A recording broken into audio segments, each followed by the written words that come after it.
BL group of institute में आपका स्वागत है। आज हम लोग जो है सेल का विद्युत वाहक बल जो होता है उसके बारे में पढ़ेंगे कि जो सेल का विद्युत वाहक बल है क्या है। आइए देखते हैं सेल का विद्युत वाहक बल। देखिए सेल का विद्युत वाहक बल जो है एकांक आवेश को सेल सहित पूरे परिपथ में प्रवाहित करने पर सेल द्वारा दी गई ऊर्जा को सेल का विद्युत वाहक बल कहते हैं। कि बताया गया कि एकांक आवेश को सेल सहित सेल के साथ जो है पूरे परिपथ में प्रवाहित करने पर, कि जो संपूर्ण परिपथ है पूरे परिपथ में जो है जो भी प्रवाहित करने पर जो भी ऊर्जा जो है सेल द्वारा जो है प्रयुक्त होती है उसी को जो है विद्युत वाहक बल कहते हैं। कि बताया गया कि एकांक आवेश को सेल सहित पूरे परिपथ में प्रवाहित करने पर सेल द्वारा दी गई ऊर्जा, कि सेल जो है जो भी ऊर्जा दे रहा है उसी को जो है विद्युत वाहक बल कहते हैं।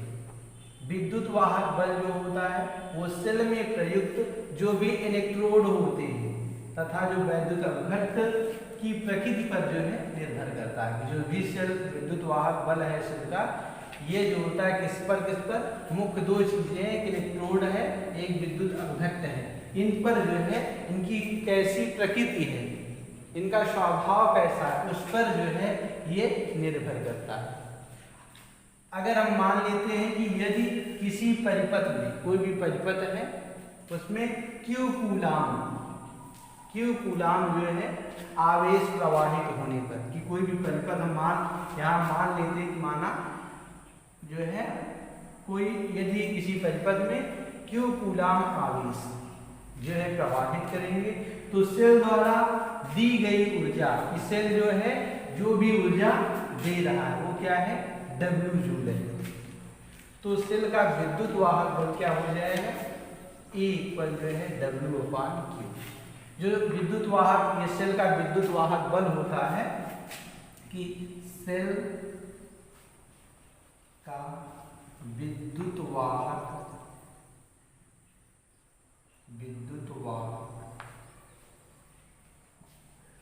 बल को कैपिटल लेटर में जो E होता है, कभी E लिखा जाता है, कभी E0 भी लिखते हैं, कभी कभी E सेल भी लिखा जाता है, कि E0 सेल से प्रदर्शित किया जाता है,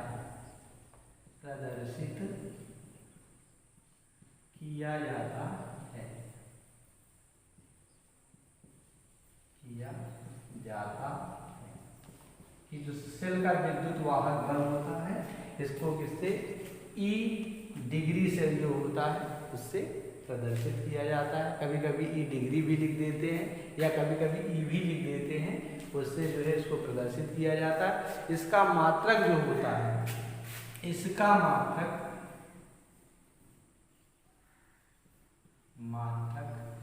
इसका जो मात्रक होता है वो होता है जूल प्रति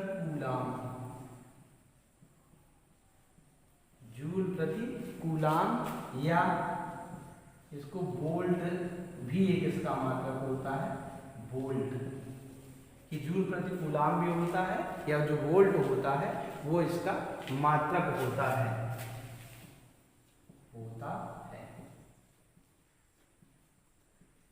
ये आप लोगों को बताया गया कि जो सेल का विद्युत वाहक बल होता है कि कोई भी एकांक आवेश जो होता है उसके पूरे परिपथ में जो भी सेल द्वारा ऊर्जा दी जाती है उसी को जो है विद्युत वाहक बल कहा जाता है। और जो विद्युत वाहक बल होता है बताया गया जो ये इलेक्ट्रोड और विद्युत अपघट्ट होता है उसकी प्रकृति जो होती है, उसका जो स्वभाव होता है उसी पर निर्भर करता है। और अगर हम मान लें, जैसे इसमें माना गया कि कोई भी परिपथ हम मान लिए कि उसमें Q आवेश कूलाम का जो है आवेश प्रवाहित किया गया और सेल द्वारा जो ऊर्जा है वो क्या है, W जूल होती है। तो जो सेल का विद्युत वाहक बल हो जाएगा वो हो जाएगा E इक्वल W/Q। फिर इसी में बताया गया कि जो सेल है सेल का विद्युत वाहक बल जो होता है उसको हम E जो है डिग्री सेल से जो है प्रदर्शित करते हैं। और इसका जो मात्रक होता है वो क्या होता है, जूल प्रति कूलाम या वोल्ट होता है। जूल प्रति कूलाम या वोल्ट होता है। या दूसरी परिभाषा के रूप में जानना चाहें तो जो शेल होता है ये भी कह सकते हैं किसी शेल का विद्युत वाहक बल, कि जो भी कोई शेल है किसी शेल का विद्युत वाहक बल खुले परिपथ में, परिपथ जिसमें पूरा खुला हुआ है, बंद परिपथ नहीं, खुले परिपथ में शेल के दो इलेक्ट्रोडों के विभवांतर के बराबर हो, कि जो शेल के दो इलेक्ट्रोड होंगे उनके विभवांतर के बराबर होता है। या अगर इसको सूत्र द्वारा प्रदर्शित किया जाए, सूत्र के अनुसार विद्युत वाहक बल को ये हो जाएगा E डिग्री शेल इक्वल हो जाएगा, कि कहने का मतलब बताया गया कि जो विद्युत वाहक बल होता है, अगर दूसरी परिभाषा इसका बताए कि दूसरी परिभाषा जो होती है कि किसी शेल का विद्युत वाहक बल जो होता है खुले परिपथ में, खुले परिपथ में शेल के दो इलेक्ट्रोडों के मध्य जो विभवांतर होता है उसी के बराबर होता है। तो इसमें इसका फार्मूला हो जाएगा E डिग्री शेल इक्वल जो है E degree cathode minus E degree anode, ये जो है शेल का विद्युत वाहक बल जो होता है उसका फार्मूला है। इस फार्मूले की सहायता से हम आंकिक प्रश्न जो होते हैं उसको हल कर सकते हैं या हल किया जाता है। आइए देखते हैं आंकिक प्रश्न जो है। देखिए पहला प्रश्न दिया गया है कि निम्न अभिक्रिया वाले शेल के, ये लिखा है V वा बल ये है विद्युत वाहक बल की गणना कीजिए। ये निम्न जो भी अभिक्रियाएं दी गई हैं इसके लिए विद्युत वाहक बल जो होता है उसकी गणना करना है। कभी कभी जो ये विद्युत वाहक बल है इसी को जो है लिख देते हैं EMF, ये भी अगर लिखा है तब उसका भी मतलब होता है कि विद्युत वाहक बल जो है कि इलेक्ट्रोमैग्नेटिक जो फोर्स होता है उसकी गणना करना है। फिर सवाल में दिया गया है Zn और +2 Ag गिफ्ट दिया गया है, Zn ++ और +2 Ag दिया गया है। जब दिया गया है E डिग्री Zn++ और Zn तथा E डिग्री जो है Ag प्लस Ag के मान जो है क्रमशः दिए गए हैं, -0.76 दिया गया है और दिया गया है प्लस करके 0.80 वोल्ट दिया गया है। अब इसमें सवाल में विद्युत वाहक बल की गणना करना है। अब इसमें क्या क्या चीज दिया गया है वो चीज हम देख लेते हैं। दिया गया है जो चीज उसको लिखते हैं। देखिए इसमें दिया, सबसे पहले प्रश्न अनुसार देखिए ये चीज दिया गया है, कहने का मतलब दिया गया है इसमें कैथोड और एनोड दिया गया है। ये दिया गया है E0 Zn++ और Zn का मान दिया गया है -0.76 वोल्ट, ये दिया गया है। और दूसरा दिया गया है E0 Ag प्लस Ag का मान दिया गया है प्लस में प्लस 0.80 वोल्ट,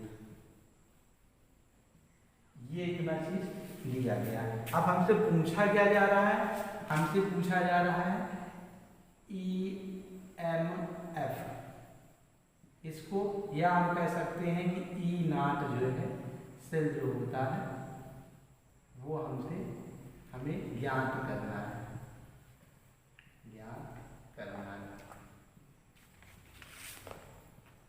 ज्ञात करना है। इसके लिए हम लोग पढ़े हैं सेल का जो विद्युत वाहक बल होता है उसके लिए जो फार्मूला अभी पढ़े हैं कि लिख देंगे कि सेल का विद्युत वाहक बल के सूत्र से, इसका जो सूत्र है उसका प्रयोग कर देंगे। सूत्र में पढ़े हैं हम लोग E डिग्री सेल इक्वल पढ़े हैं E डिग्री कैथोड ई डिग्री एनोड। इसी फार्मूले पर हमको रख देना है। ये हो जाएगा ई डिग्री में जो शेल दिया गया है, या चाहें तो इसको बदल लेंगे तो ये हो जाएगा दिया गया है E degree A G plus plus A G और minus E degree Z N plus plus Z N. अब इन दोनों का मान हमको इसमें रख देना है। मान सभी का दिया गया है, इससे इक्वल हो जाएगा।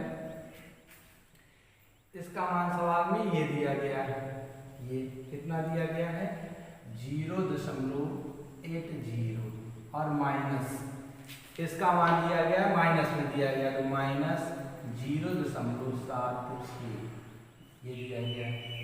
ये हो जाएगा 0.80 माइनस माइनस प्लस 0.76, ये हो जाएगा 6 और ये हो जाएगा 5, हो गया 1.56 वोल्ट।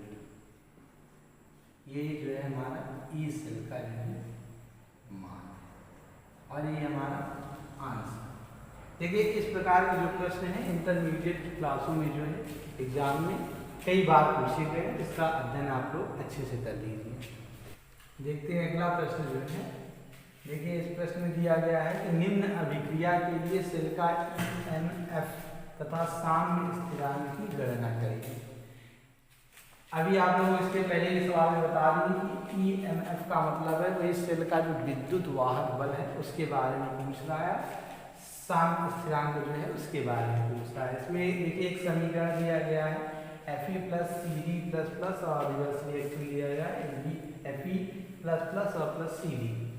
अब कह रहा है कि ई डिग्री CD प्लस प्लस का मान दिया गया -0.40 वोल्ट और ई डिग्री Fe प्लस प्लस पानी का दिया गया है -0.44 वोल्ट दिया गया है। अब हमको सेल का जो विद्युत वाहक बल है उसकी गणना करना है।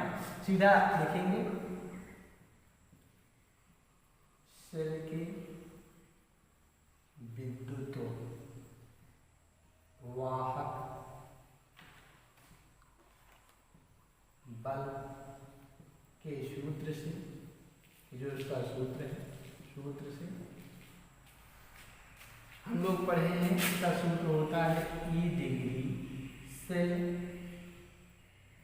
इक्वल जो है E degree cathode minus E degree anode. ये हो जाएगा ई डिग्री सेल इक्वल फार्मूले के अनुसार, सवाल के अनुसार अगर परिवर्तित करते हैं तब क्या चीज होगा, ये हो जाएगा E degree CD plus plus CD और minus E degree Fe plus plus Fe। ये अब दोनों का मान सवाल में ये दिया गया है, इसका मान ये दिया है, इसी पर हमको रख देना है। ई से इक्वल हो जाएगा, इसका मान दिया गया है -0.40 और इसका मान दिया गया है -0.44। इसको हल करेंगे, ये -0.40 और माइनस माइनस प्लस हो जाएगा 0.44। हल करेंगे तो ये हो जाएगा 0.04 वोल्ट। इसको इससे घटाएंगे तो 0.04 बचेगा। हम लोग जानते हैं, छोटी क्लासों में पढ़ चुके हैं कि चिन्ह उसका लिखा जाता है कि जो बड़ी संख्या होती है उसका लिखा जाता है। अब देखिए इसमें दूसरा क्या पूछ रहा है। देखिए दूसरा पूछ रहा है साम्य स्थिरांक पूछ रहा है। देखिए साम्य स्थिरांक के लिए एक दूसरा फार्मूला है, सेल के लिए ही है, वो होता है सेल जो शेल से जो है एक दूसरा फार्मूला हम लोग पढ़े होंगे, वह है 0.059 अपान 2 log KC, log KC, ये इसका फार्मूला है। इस पर हमको इसमें किसका मान ज्ञात करना है, KC का मान ज्ञात करना है। KC क्या है, साम्य स्थिरांक है। बाकी ई सेल का मान हम लोग यहाँ निकाल चुके हैं, इसी का मान इस पर हमको रख देना है। इस पर मान रखेंगे तो ये हो जाएगा 0.04 इंटू ये 0.059 अपान 2 log KC, log KC हो जाएगा। अब हम log KC को इधर इस तरफ लाएंगे और ये जो है इधर जाएगा, ये हो जाएगा log KC इक्वल हो जाएगा 0.04 इंटू 2 अपान 0.059। कहने का मतलब ये है कि हमको log KC का मान इस तरफ लाना है।